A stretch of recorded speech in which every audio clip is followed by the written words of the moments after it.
اعوذ باللہ من الشیطان الرجیم بسم اللہ الرحمن الرحیم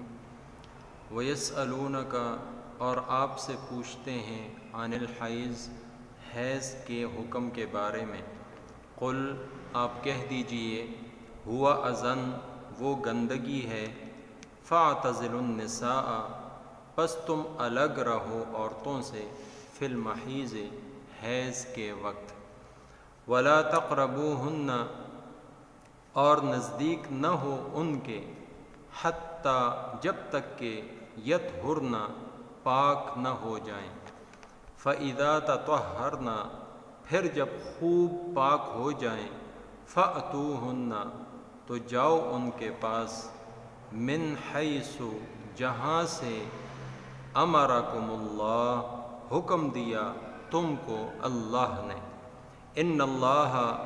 بے شک اللہ تعالی یحب التوابین پسند کرتے ہیں توبہ کرنے والے کو ویحب المتطہرین اور پسند کرتے ہیں گندگی سے بچنے والوں کو نساؤکم تمہاری عورتیں حرث لکم تمہاری کھیتی ہے فأتوا پس جاؤ حرثکم اپنی کھیتی میں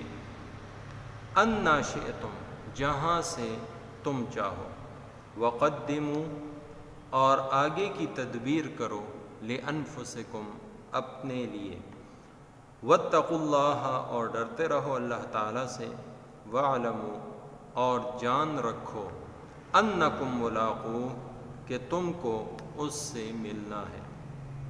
وبشر المؤمنین اور خوشخبری سنا دیں ایمان والوں کو سورہ بقرہ کی آیت نمبر 222 اور 223 آج کے درس میں شامل ہیں۔ نبی علیہ الصلاۃ والسلام سے جو مختلف سوالات کیے گئے اور مختلف امور کا حکم جاننے کے لیے آپ سے پوچھا گیا، ان میں سے ایک سوال یہ بھی ہے جو آج کے درس میں شامل ہے۔ نبی علیہ الصلاۃ والسلام سے حیض کا مسئلہ پوچھا گیا۔ شریعت کے مسائل جاننے میں اور پوچھنے میں کسی قسم کی شرم نہیں کرنی چاہیے، بلکہ جیسا کہ حضرت مسروق رحمہ اللہ ایک مرتبہ بی بی عائشہ رضی اللہ تعالیٰ عنہ کے پاس آئے اور ان سے عرض کیا کہ اے اماں جان، آپ سے ایک سوال پوچھتا ہوں لیکن شرم کی وجہ سے، حیا کی وجہ سے پوچھ نہیں پا رہا۔ تو انہوں نے تسلی دیتے ہوئے فرمایا کہ تم پوچھ سکتے ہو، تمہاری ماں ہوں میں، اور ماں سے بیٹا اپنا مسئلہ بیان کر سکتا ہے، پوچھ سکتا ہے۔ پھر انہوں نے یہ مسائل، حیض کے مسائل ان سے پوچھے۔ حیض اس خون کو کہتے ہیں جو عورتوں کی عادت ہے ہر ماہ، اس کی کم سے کم مقدار 3 دن 3 راتیں ہیں اور زیادہ سے زیادہ 10 دن اور 10 راتیں ہیں۔ اگر 3 دن سے کم آئے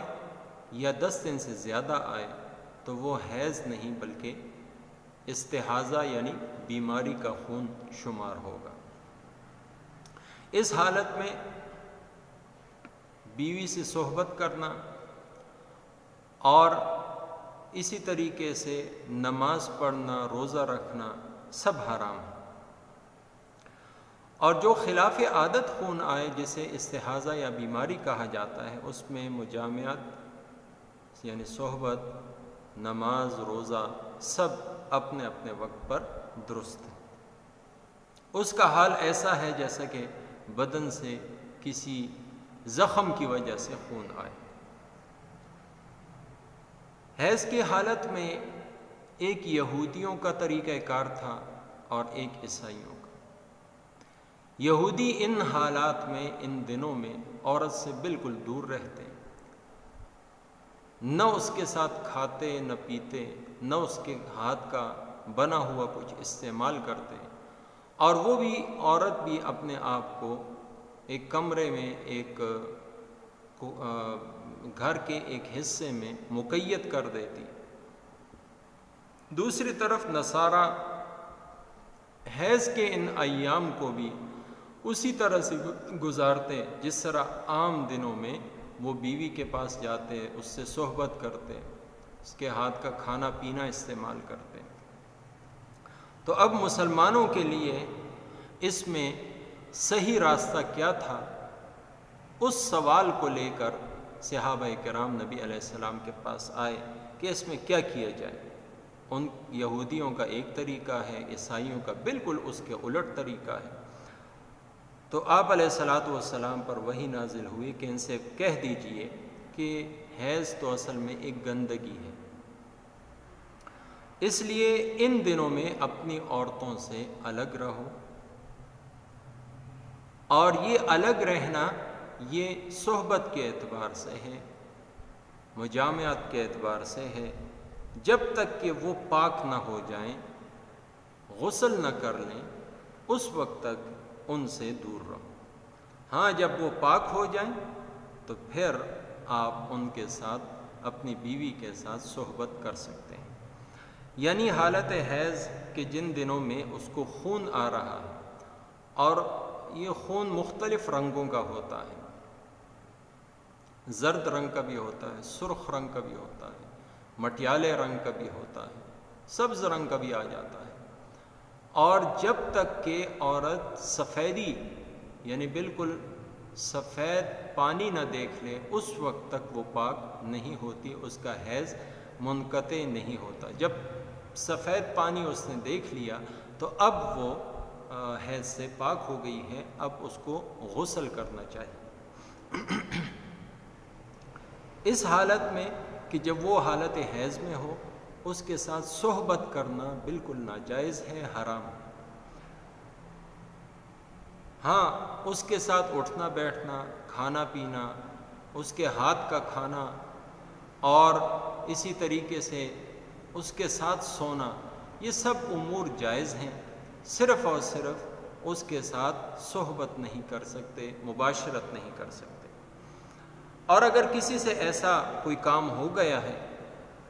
تو اس نے ایک گناہ کا کام کیا ہے، تو اس گناہ سے اس کے لیے توبہ لازم ہے، اور اللہ تعالیٰ کو وہ شخص بہت پسند ہے کہ جو توبہ کرنے والا۔ التائب من الذنب کمن لا ذنب لہ، حدیث شریف میں آتا ہے کہ توبہ کرنے والا ایسا ہے جیسا کہ اس نے وہ گناہ کیا ہی۔ دوسرا، یحب المتطہرین، اس گندگی سے بچنے والے اور پاک صاف رہنے والے، وہ بھی اللہ تعالیٰ کو بہت پسند ہے۔ اس لیے فرمایا کہ جو پاکیزگی ہے، پاکی ہے، صفائی ہے، وہ ایمان کا حصہ ہے، ذہنی اخلاقی پاکیزگی بھی اور بدنی صفائی اور پاکی بھی۔ اس کے بعد فرمایا نساؤکم حرث لکم، عورتوں کو کھیتی سے تشبیہ دی۔ جس طرح کھیت میں ایک کسان وہ بیج ڈالتا ہے اور اس بیج سے فصل اگتی ہے، ایسے ہی عورت اور مرد کا ملاپ یہ اس کی نسل بڑھانے کا ایک ذریعہ ہے۔ مرد تخم ڈالنے والا، بیج ڈالنے والا ہے، اور عورت بمنزلہ ایک کھیتی کے ہیں۔ تو فرمائے کہ فَأْتُوا حَرْثَكُمْ أَنَّىٰ شِئْتُمْ، اپنی کھیتی میں جہاں سے چاہو آ سکتے ہو، لیکن مقام وہی ایک ہے کہ جہاں سے اس کو اولاد ہوتی ہے، اسی مقام میں اس کے ساتھ صحبت کرنا۔ اس کے علاوہ کسی اور مقام پہ صحبت کرنا وہ ناجائز اور حرام ہے۔ اس لیے صرف اور صرف عورت کے اس مقام پر مرد کے لیے، شوہر کے لیے وطی کرنا، مباشرت کرنا جائز ہے جہاں سے پیداوار کی امید ہو، یعنی اولاد جہاں سے ہو سکتی ہے۔ جس طرح کہ کھیتی کے اندر انسان تخم ڈالتا ہے، بیج ڈالتا ہے، ایسے ہی یہ جو انسان اپنی بیوی کے ساتھ مجامعت کر رہا ہے، مباشرت کر رہا ہے، تو وہ تخم ڈال رہا ہے اور اولاد بمنزلہ فصل کے ہیں۔ اس کے علاوہ کسی اور مقام پر خاص کر پشت کی طرف سے عورت کے ساتھ مجامعت کرنا یہ حرام ہے، لواطت ہے،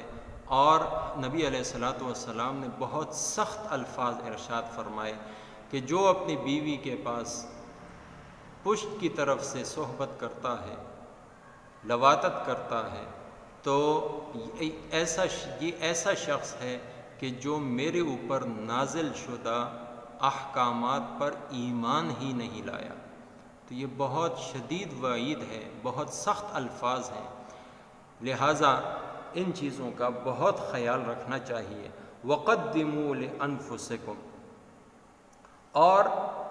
اعمال صالحہ کرتے رہو، اپنے لیے نیک اعمال آگے بھیجتے رہو۔ یا پھر دوسرا معنی یہ ہے کہ اولاد صالح کے لیے تم کوشش کرتے رہو، اللہ تعالیٰ سے مانگتے بھی رہو، دعا بھی کرتے رہو، اور یوں تم اپنے لیے آخرت کا ذخیرہ اور توشہ وہ اختیار کر سکتے ہو۔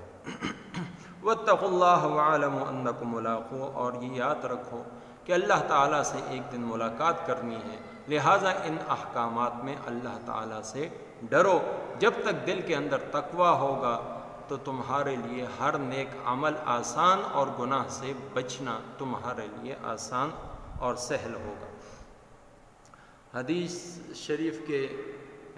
الفاظ میں جو کچھ دعائیں آئی ہیں مجامعہ سے پہلے مباشرت کے، بسم اللہ کے ساتھ یعنی ابتدا کرے بے لباس ہونے سے پہلے، اور ایک دعا آئی ہے اللہم جنبنا الشیطان وجنب الشیطان ما رزقتنا، اے اللہ ہمیں بھی شیطان مردود سے پناہ عطا فرما، ہمیں بچاؤ اس سے، اور جو تو ہمیں عطا کرے گا یعنی اولاد عطا کرے گا، اس اولاد کو بھی شیطان کے شر سے محفوظ رکھنا۔ تو یہ دعا پڑھ کر جو کوئی مجامعت کرے گا انشاءاللہ نیک اور صالح اولاد اللہ تعالیٰ اس کو عطا فرمائیں گے۔ وبشر المؤمنین، اور مسلمانوں کو، مومنوں کو خوشخبری سنا دیجیے۔ اللہ تعالیٰ عمل کرنے کی توفیق عطا فرمائے۔ وَيَسْأَلُونَكَ، اور آپ سے پوچھتے ہیں، عن المحیض، حیض کا حکم، قل آپ کہہ دیجئے، ہوا اذن، وہ گندگی ہے، فاعتزلوا النساء، پس تم الگ رہو عورتوں سے، فی المحیض، حیض کے وقت میں، ولا تقربوہن، اور نزدیک نہ ہو ان کے، حتی یطہرن، جب تک کہ پاک نہ ہو جائیں، فَإِذَا تَطَهَّرْنَ، پھر جب خوب پاک ہو جائیں، فَأْتُوهُنَّ، تو جاؤ ان کے پاس، مِنْ حَيْثُ أَمَرَكُمُ اللَّهُ، جہاں سے حکم دیا تم کو اللہ نے، ان اللہ، بے شک اللہ تعالیٰ، يُحِبُّ التَّوَّابِينَ، پسند کرتے ہیں توبہ کرنے والوں کو، وَيُحِبُّ الْمُتَطَهِّرِينَ، اور پسند کرتے ہیں گندگی سے بچنے والوں کو۔ نساؤکم، تمہاری عورتیں، حرث لکم، تمہاری کھیتی ہیں، فَأْتُوا حَرْثَكُمْ، سو جاؤ اپنی کھیتی میں، اَنَّا شِئْتُمْ، جہاں سے تم چاہو، وَقَدِّمُوا، اور آگے کی تدبیر کرو، لِأَنفُسِكُمْ، اپنے واسطے، وَاتَّقُوا اللَّهَ، اور ڈرتے رہو، وَاعْلَمُوا، اور خوب جان رکھو، أَنَّكُمْ مُلَاقُوهُ، کہ تم کو اس سے ملنا ہے۔ وبشر المؤمنین، اور خوشخبری سنا دیجئے ایمان والوں کو۔ وما توفیقی الا باللہ۔